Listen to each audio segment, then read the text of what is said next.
Hi guys, Matt Nicholson here with Niagara University, and I'm going to talk a little bit about power play today. So if you're on a power play, you're going to start with a face-off, so I thought we'd start there. One of the biggest things about face-offs that I think a lot of people don't think about is the amount of stoppages that happen in a game. So in a typical game, there's usually 80 to 90 stoppages. Most of those face-offs, again, are happening in the end zones, whether they're 5-on-5, 5-on-4. As a coaching staff, we talk about winning every draw, but obviously there's certain times of the game and certain situations on the ice where the draws are more critical, and the power play we feel is one of those. Well, another interesting stat I think a lot of people don't know is that the power play percentage for a good centerman, or face-off percentage I should say, is around 52 to 55%. It's very important that your centerman that you're getting to take the draw, make sure that they do not get kicked out.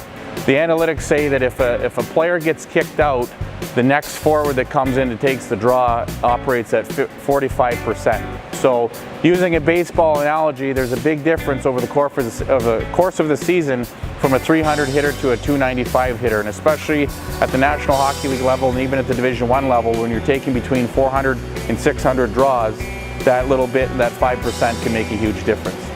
One of the things to think about and to tell your centerman when taking a face-off is recognizing where the linesman actually drops the puck. There's a lot of different variables: how tall the linesman is, how short the linesman is.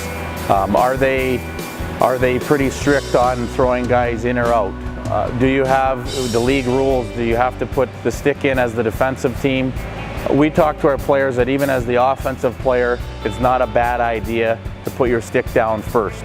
Oftentimes, your centermen are some of the better players and more skilled guys on your team, but when it comes to face-off, we've found that the guys with the best hand-eye coordination, some of our more skilled players, are the best at taking draws. As you can see by the spray paint here, we've drawn the area that the linesmen typically drop the puck. There's a misnomer that the puck is often dropped right in the middle of the dot. Unfortunately, in the reality of the situation of the game, the linesmen are dropping it in this area, and in an effort for self-survival, their motion is away from the circle. So doing my best ref demonstration of a linesman and a ref, as soon as that puck's dropped, they're getting out of the way so that they don't take a stick in the face or get slew-footed.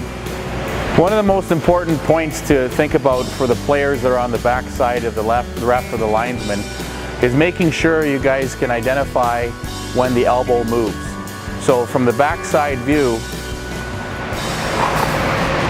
the first thing that is going to go, it doesn't matter whether I'm presenting the puck or if I'm coming from my hip, is going to be the elbow. So we instruct our players that as soon as they see that elbow or wrist move, the guys on the half wall can start to cheat it. Because let's be honest, if you're not cheating, you're not trying. Continuing on with the guys that are on the half wall, you can see in this position we have two players that are set up in an equal opportunity situation, abiding by the rules. As I said before, if you're not cheating, you're not trying.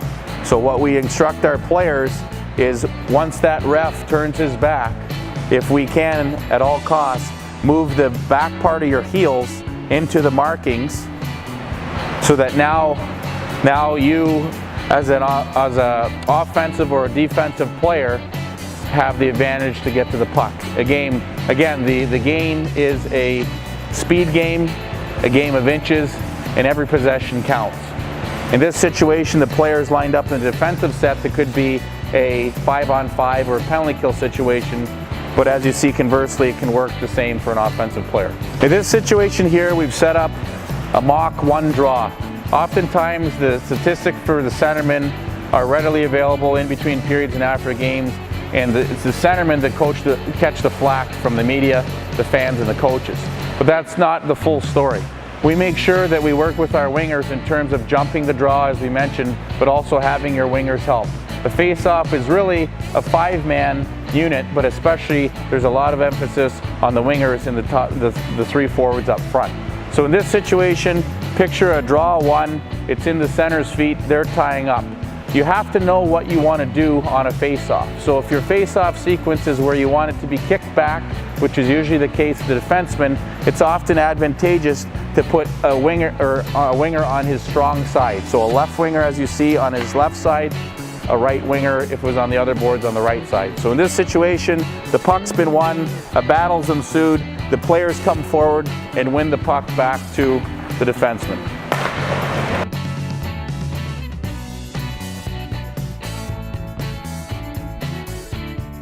Going back to the importance of knowing the rules in your league, it's important that you find out what the situation dictates in the offensive zone, meaning does the defensive player, in this case, have to put his stick down first, followed by the offensive player. Going back to the statistics on face-offs, knowing that a good face-off centerman is winning between 50 to 55% of the draws, and when getting kicked out, that number drops to 45%. The net loss on that, as we spoke of over the year, can be detrimental, not only for power play, but other situations. What we instruct our guys to do is make sure that you have a plan, you're prepared, collected and connected all the time, but especially on face-offs, the centerman's the quarterback, make sure his guys are set, everyone knows what we're doing, and we tell them to get the stick in first. Because oftentimes, the player that gets the stick in first has an advantage in terms of the potential hand-eye with the dropping of the puck. And also, linesmen at times are more apt to drop when they see that offensive player gets in first. Is any of the broken sticks that we have, we tape up the bottom part by the blade, and we call them nubs. Another way to do that, if you don't have the access to broken sticks, is have your players flip their butt end of their stick over. So essentially, they're trying to win the draw with their butt end. So in this scenario, we're going to drop 2 pucks to our centerman, and he's going to try to win the draw with the butt end of his stick. You can imagine, after doing this and getting a lot of repetition at it, when you have a full blade, it becomes much easier.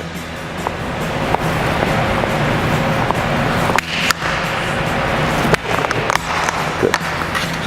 After working with the centerman individually, in order to put some competition and have some fun at the end of practice, we bring our guys together, oftentimes head-to-head, and then also as a line, and have a competition with our nubs, and then with our regular sticks.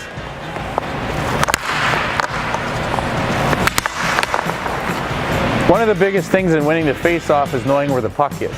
Oftentimes at minor hockey, but also junior level, which would surprise you, we see players that aren't watching the puck. That's the object that they want to win back, but they're staring at the dot. So in this situation, we have one player on my left that is into the face-off circle. Regardless of whether he has his stick down or not, he's staring at the dot. He can't see where that puck is, how the linesman is presenting it, if he's presenting it and dropping it, or if it's coming from another area. Our player on my right, he's watching the puck, as we say, like a dog on a bone, following that puck around, so he knows and can see as it comes in, and that might be the slight advantage in winning the draw. We've talked about face-offs, and now we're ready to win the puck back. There's a variety of different penalty kill systems out there that either pressure straight out at both your defensemen, or oftentimes come across on an angle to try to push the puck to the wall. One of the things that we find through our video analysis is we talk about 3 points of pressure. So just keeping it very basic, their weak side winger is going to pressure your weak side D for point 1. Your inside centerman is going to pressure your strong side D for the second point of pressure. And oftentimes their board side defenseman is going to pressure your winger. So essentially the last 2 guys that are left are your inside, your weak side winger, and your centerman left with 1 defenseman. So what we tell our guys to do is understand this may be happening in a game situation, and just like we try to break pucks out and talk about good ice in the middle of the ice, we're going to win the puck back to our strong side D. Our centerman in this basic situation is going to flank and flare out to the middle of the ice, presenting his stick for a target, with our D with his head up is going to make a play essentially around their first forechecker as follows.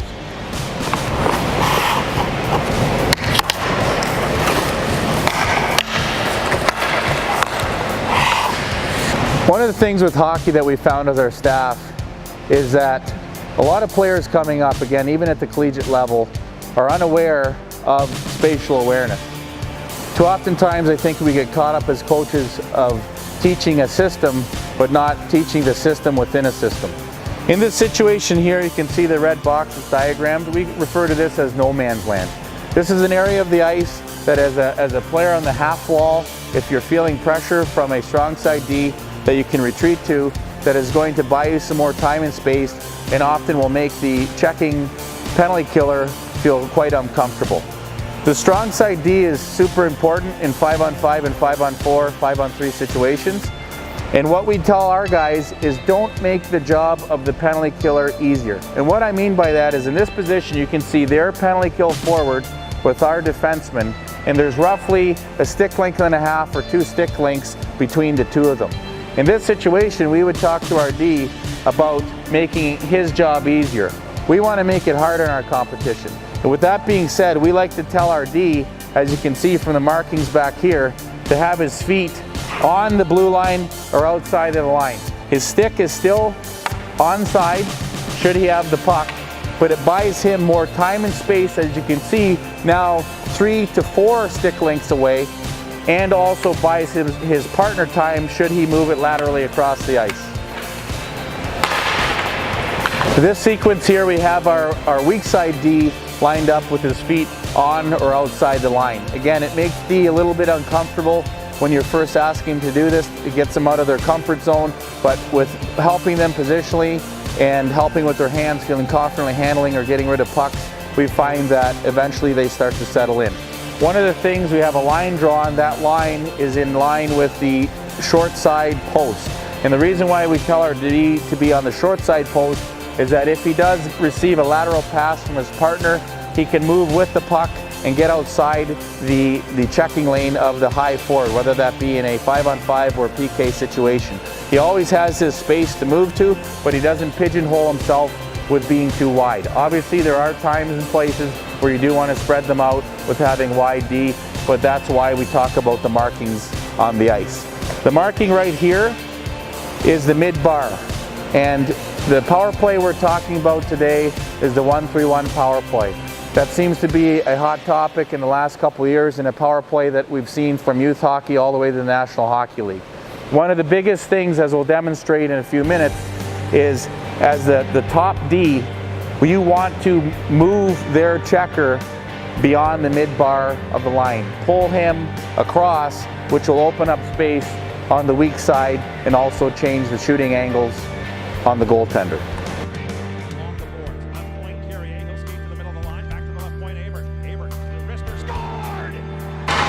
Here we are set up in a 1-3-1 situation. We have our point man at the top, we have our flank on his off one-timer side, and we have the man in the middle that we refer to as the bumper. Talking before about spatial awareness for hockey players, it's very important that they know where they are on the ice. And what we've done is we've drawn the line from neutral zone dot through to the face-off dot to the goal line. As you can see, the player's position is at the top of the circle. He will play in this area anywhere between the top of the circle, the dot, or even lower underneath the hash marks like you see a lot of times with Alex Ovechkin and Washington. The reason why we want to have a player in this general vicinity is because he's playing with inside the dots. You guys have probably heard about the house and the good ice in the middle of the house. The closer you get to the middle of the ice, we all know that you have 5 holes to shoot at. The further out you belly out to the wall or the half wall, the advantage goes to the goaltender. So again, we want to make percentage plays. We want to take percentage shots on any setup on the power play, but especially in a 1-3-1 situation. When on a power play, possession by face-off and by controlling the puck through puck protection and passing is very important. But at the end of the day, in order to score, you have to shoot the puck. We talk about making sure that when you are going to shoot the puck, that you take high percentage plays, and it's without being said that they're on the net. In this situation, we have our flanker set up in a nice spot in line with the dots, top of the circle, and a perfect situation where a pass comes midline on his body and he hits a one-timer. Yep. Perfect. In our last sequence, our player on the flank had a really nice shot. The puck was midline on his body. He got all of it and it hit the net. what we find is if guys aren't diligent with their positioning, when the puck comes, they start to get happy feet and belly out to the hash mark. As you see in this next sequence, when the player bellies out to the hash mark, his angle for shooting the puck on net diminishes, and advantage goaltender on the PK, which we don't want. In a game situation, not every pass is going to be on the tape, and we realize that. So we try to coach our guys up about recognizing situations, when to shoot the puck and when not to shoot the puck. In this next sequence here, we're going to have our flank set up on the outside. The pass is going to come from the defenseman in the middle of the ice. But in this situation, we're mimicking when the D-man is rushed and maybe the pass is a little bit behind our player. At the youth levels and the minor hockey levels, we often see that the players are so fixated on shooting the puck that they often set themselves up for failure and take a bad shot. In this situation, we want to make sure if it's behind us that we cradle it. We can take a step forward for a wrist shot, or you'll see in another clip, we can return the puck back to a defenseman, assuming he's open. Puck movement on a power play in a 5-on situation stimulates the speed game. So the more we move the puck and the quicker, the better we can run our power play and get the opposition out of their alignment. In this situation, a puck is behind our flanker. He takes a shoulder check to the net to make sure he knows where the opposition is. He returns it in a give and go fashion to the defenseman, who gives it back for a one-timer. The situation has to be right for this to happen, but when the puck moves quickly, it often catches the goalie by surprise.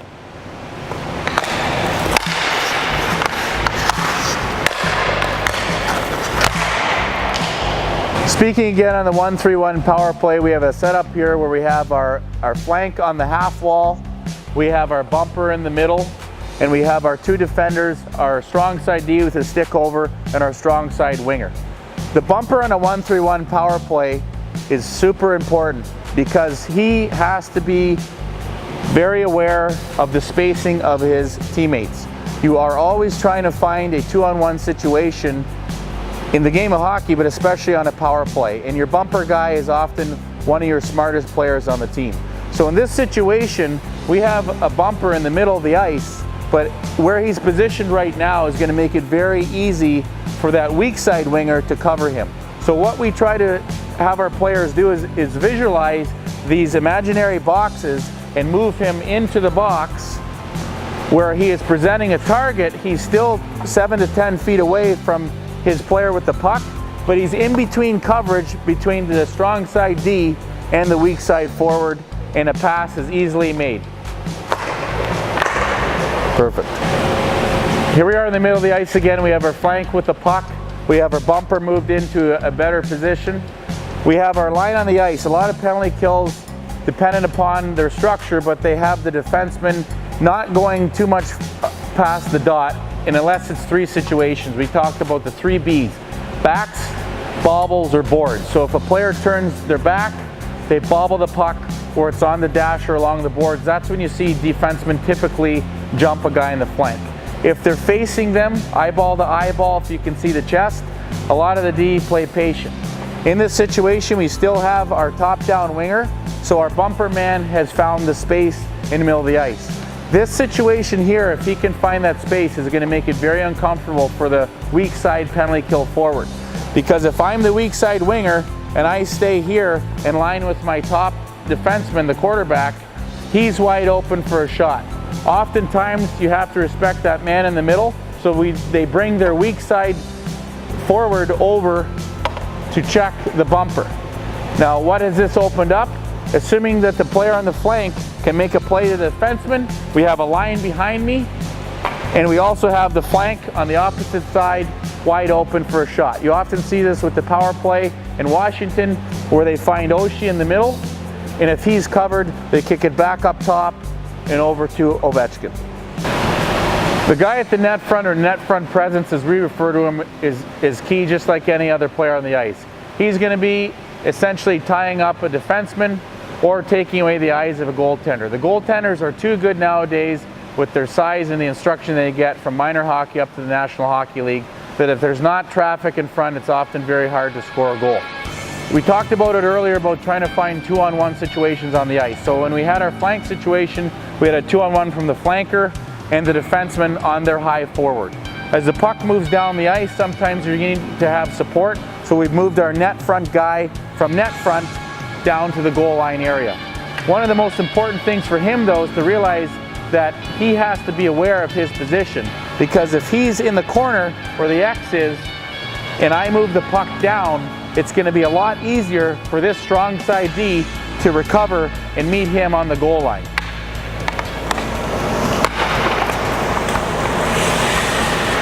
In our second scenario here with our net front presence, we've now put him in a more advantageous situation where his feet are on or above the goal line and he's in line with our imaginary line with the dot. Why this is important is because as I make a play from a half wall down to my man on the goal line, that extra 5-6 feet is now going to be detrimental to the strong side D and of a great importance to our net front presence that's bellied out, because he's now going to be able to beat that player to the net, to either attack the goal line, find someone on the back door, or potentially to go into the bumper. 5-on-4. Brower feeds. Rivera for Brower, he scores! We've talked about the flank, we've talked about the quarterback D and the net front presence. When the puck's moved down to the goal line, assuming we have the proper position and our player attacks the net, again, two new 2-on-1s are established. The puck goes goal line, you have your man on the back door, assuming you can make a straight pass or maybe a saucer pass over the goaltender's stick. Or it's very important that the bumper, as he sees the puck move to the net, he also moves into play. Essentially, you're going to have an outnumbered situation. You're going to have 3 points covered: the back post, the high slot, and the near post.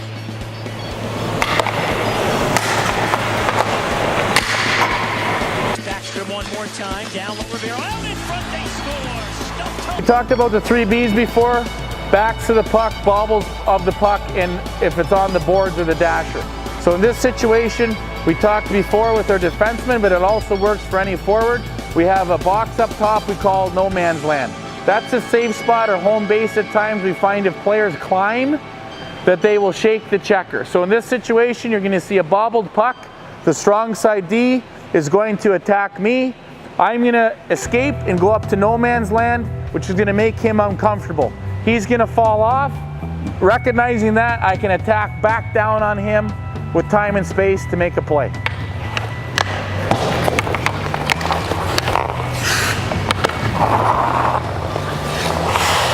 Certain penalty kills are more aggressive than others, and oftentimes they'll be instructed that whoever's on the man, in this case the strong side D, is to follow him wherever the player goes, especially again if there's a back bobble or boards.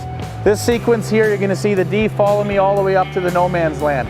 The difference here, now not being able to come back down and attack the cage, I'm going to pass it laterally to my defenseman on the line. Again, we talked about his positioning with his feet on or above the line, stick on the ice.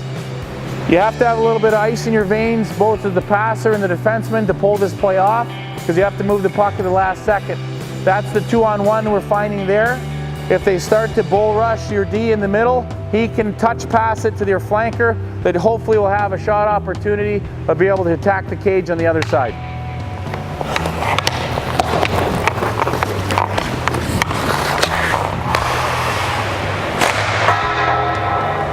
The defenseman at the top, often referred to as the quarterback, is super important. We talked earlier about the mid-bar and wanting to pull the penalty killers across the mid-bar to open up other flank opportunities or to shoot the puck on the net. In this next sequence, you're going to see a play from low to high, from a flanker to a defenseman. He has great positioning with his feet on or above the line. He's going to have his head up and he's going to walk across the ice on myself, who's going to mimic the penalty kill forward. As he gets past the mid-bar in a game situation, he has to decide whether to shoot the puck, move it to the flank, or in this sequence you're going to see go back to the same side the puck came from, which should hopefully open up a hole.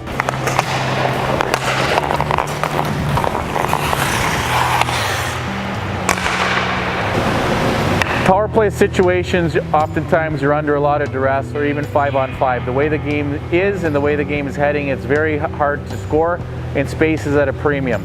In order to make quick decisions, or what we refer to as hockey sense, we try to supplement some drills like this one, which we call boggle, or old school monkey in the middle, to help stimulate our players.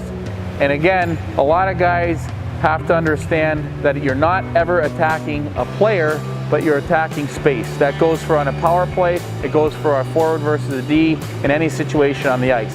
So what we like to do, we have our guys at the beginning of practice get around the outside of the circle, get some quick touches, get their hands, get their minds into it. Eventually we move a player into the middle, okay, the old monkey in the middle, and what we really try to have our guys do is recognize spatial situations. In this case, my defensive posture, if I'm the defensive guy, there's space between the bottom of my heel and my hip. We call that under the triangle, or it's a lower percentage play obviously, but if you can make it, between my feet. So it's not always, and there's also space to my left and my right, but the tape pass is not always going to happen. Sometimes you're going to have to put puck to space, or we call it area passes, or be comfortable putting pucks underneath player sticks, overneath player sticks, like in this situation. This drill, again, mimics tight area plays that are very essential to have an effective power play.